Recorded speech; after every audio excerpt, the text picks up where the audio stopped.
pārsteigumu mirkli sagādāt savam mīļotajam cilvēkam, ir izvēlējusies Zeltīti. Sveika, Zeltīti! Sveika! Viņš diezgan daudz strādā, tāpēc es nolēmu, ka viņam vajag kādu prieka mirkli viņa dzīvē. Super, es domāju, ka viņš būs patīkami pārsteigts, ne? Jā, es domāju, ka jā.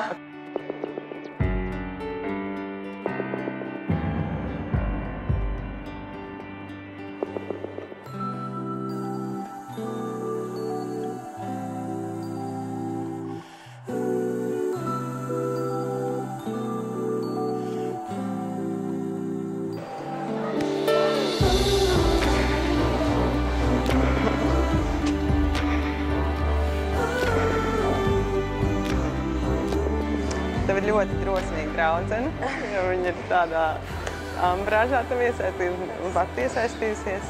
Bet zinot to, ka tu esi liels albumu mīlis, tad mēs sapratām, ka tu būsi īstais, ar ko šo pārsteigumu izveikt.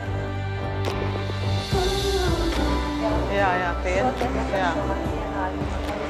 Mēs bērnībā būtu tāda diena, ka var iet un končus vienkārši ņemt, cik grib. Vai kaut kā.